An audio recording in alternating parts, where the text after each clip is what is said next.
a otro video. Estamos aquí en el litoral paulista, específicamente en Santos. Vamos a hablar un poco del origen de Santos y cómo es su división con la isla de San Vicente. Cómo es que la isla de San Vicente fue la primera ciudad poblada en todo Brasil y cómo Santos, que es la parte norte de esa isla de San Vicente, se convierte en la parte más importante de esa isla. También vamos a hablar del puerto de Santos, en este su canal, Dentro de la Historia. Vamos a los detalles. Martín Alfonso de Sousa llegó aquí en el Lagamar de Cananeira en agosto del año 1531. Él es recibido por Cosme Fernández, el famoso bacharel de Cananeira, que era un portugués que había sido desterrado de su tierra y tenía más de 30 años aquí en esta tierra de Cananeira. Él conocía también a João Ramalhão, que cuando João Ramalhão se entera de que hay unos portugueses aquí en Cananeira, él baja con el cacique Tibiriza desde lo que conocemos hoy como Sao Paulo a defender al Cosme Fernández. Ellos hablan y ellos, bueno, como Martín Alfonso de Sousa viene por orden de la corona portuguesa a crear límites territoriales, entonces ellos lo dejan. Y al reunirse con Martín Alfonso de Sousa llegan a un acuerdo. Entonces Martín llega y funda lo que es Cananeira, pero no fue un acto público notorio, no fue notariado. Como Martín Alfonso de Sousa, además de tomar pose de esa tierra de la corona portuguesa, tenía otro plan, que era ir para el río Plata para buscar las platas allá en lo alto de lo que se conocía como el Alto Perú, lo que hoy Bolivia, para buscar las platas. Entonces Cosme Fernández le dice que le dé unos 80 hombres, le dé los navíos, que él le garantiza unos 400 esclavos, oro y plata. Lógicamente Martín Alfonso de Sousa con su hermano Pero Alfonso de Sousa acepta. De allí cuando fundan Cananeira, se van posteriormente para lo que conocen como San Vicente, la vila de San Vicente. Llegaron el 22 de enero del año 1532 y ellos la poblan y posteriormente la fundan. Ese 22 de enero del año 1532, oficialmente, el poblado de San Vicente es la primera ciudad fundada aquí en todo el territorio brasileño. Por supuesto, Martín Alfonso de Sousa no vino solo. Él viene con un grupo de portugueses y además de españoles a fundar todo lo que es el litoral paulista. Entonces, él deja a muchos portugueses como Luis de Goy, su esposa, Brás de Cuba, pero en ese momento que él está en San Vicente, llegan noticias de que la expedición que fue de Cananeira a ir para el Río de la Plata, ellos fueron masacrados por los indios de esa localidad. Fueron masacrados y él se molesta. Él se molesta con Cosme Fernández, que es el bacharel de Cananeira, porque él le garantizaba oro, plata y muchos 400 esclavos. Él se molesta y él bota al bacharel de Cananeira de San Vicente, lo destierra, que se vaya porque por él fue que eso no fue un éxito. Entonces él le dice que él le fue mal a la corona portuguesa y por ende tiene que irse a esta tierra. Lógicamente, Cosme Fernández se va. Él, cuando funda el poblado de San Vicente, él hace su plaza, hace sus caminos, hace su cámara como para los concejales, deja todo como lo quería la corona portuguesa. De hecho, en agosto de ese año, de 1532, fueron las primeras elecciones que se hacen en todo el continente americano y fue aquí en el poblado de San Vicente. Él, antes de irse para Portugal, él deja muchos portugueses como Brás Cuba, Luis de Gois, con mucha sesmería o lote de tierra para que se acoplen en la ciudad y la funden. Siendo expulsado Cosme Fernández de San Vicente, él se ve obligado a irse para Cananeira. Allá se va y se reúne con un grupo de españoles que ya vivían con él, de hecho mucho antes de venir para acá él. Entonces, entre ellos estaba Ruy Mosquera. Cuando Martín Alfonso de Sousa se va para Portugal, él se venga. ¿Cómo? Por la famosa guerra de Iguapé. Esa guerra de Iguapé ocurrió entre los años 1534 y 1536. En esa guerra, el Come Fernández y ese grupo de españoles como Ruy Mosquera y esos indios que habitaban esa zona se vengan de los portugueses, lo masacran, y entonces ese poblado de San Vicente fue robado, masacreado, quemado, lo que se conoce como la venganza del Bacharel de Cananeida. Recordando que Iguapé pertenecía a Cananeida. Ella se separa en el año 1538, que oficialmente la funda el Bacharel de Cananeida, Come Fernández. Como esa era una guerra de nunca acabar, que en esa oportunidad ganó Come Fernández, con Ruy Mosquera, pero lógicamente los portugueses, la corona portuguesa estaba reclamando todo el litoral paulista. Entonces era una guerra que iba y venía. Ruy Mosquera abandona Cananeida en el año de 1535 para la isla de Santa Catarina. Del Bacharel de Cananeida no se sabe. Se presume que murió o que fue muerto por los indios caribes. Yo en lo particular creo que él murió y quedó ahí enterrado en Cananeida, como dice él en una oportunidad, que todo eso era de él. A finales de diciembre del año 1541, una ola, quizás un maremoto, acabó en casi su totalidad con el poblado de San Vicente.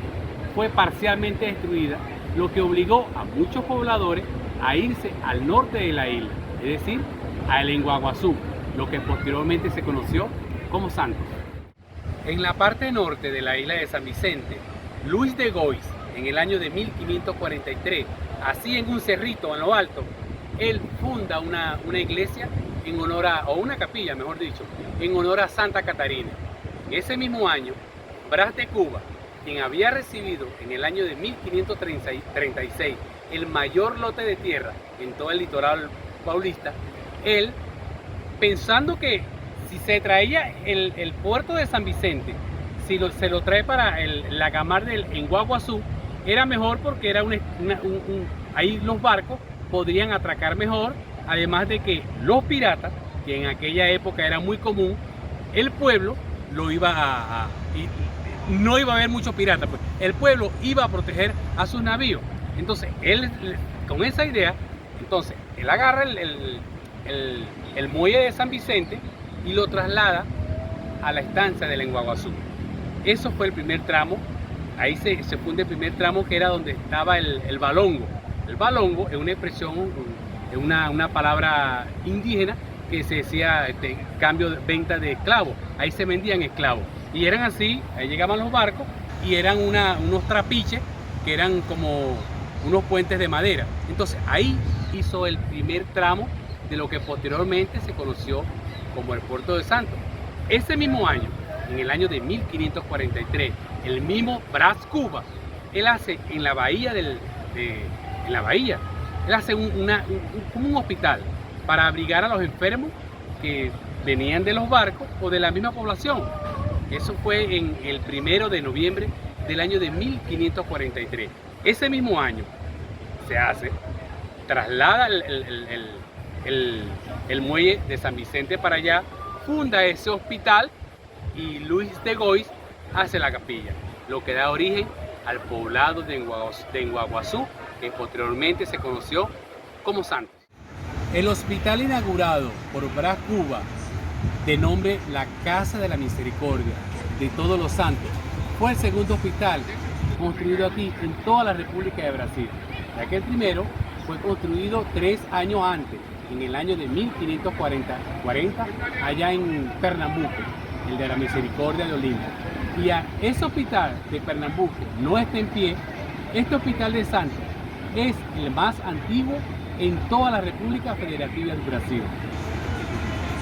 A partir de allí, el poblado de Enguaguazú pasó a ser llamado de Santos, de Todos los Santos. Después, posteriormente, sencillamente Santos. Para complementar el tema del hospital, Bras Cuba lo inauguró el 1 de noviembre del año 1543 y de allí su nombre de Santos, aunque hay otra versión que dice que había un hospital con el mismo nombre allá en Lisboa, en Portugal. De todas maneras, lo que importa es que el nombre de ese hospital al final le viene dando el nombre al pueblo de Enguaguazú, que posteriormente se llamó como santo. Se le atribuye entonces a este portugués, Brás Cubas, como el fundador de la Villa de Santo en el año de 1545, que fue el hombre que recibió la mayor cesmaría o donación de lotes de tierra en lo que fue todo el litoral paulista. Es él el encargado de solamente no inaugurar este poblado, sino mantenerlo por mucho tiempo más.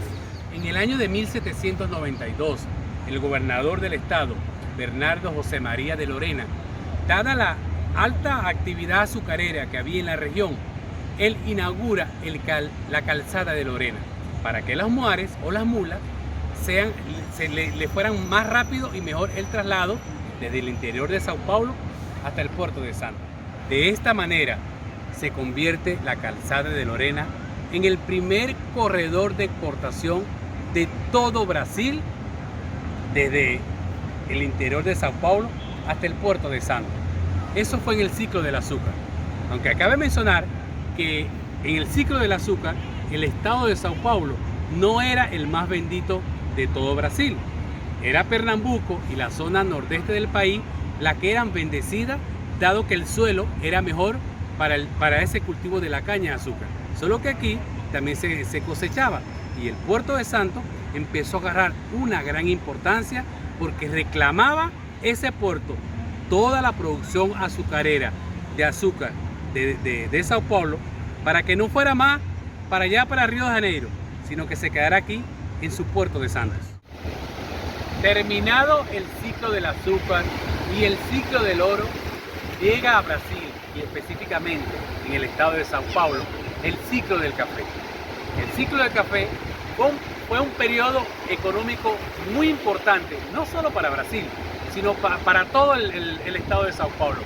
Él fue un ciclo que comprendió entre mediados del siglo XIX hasta el año 1930.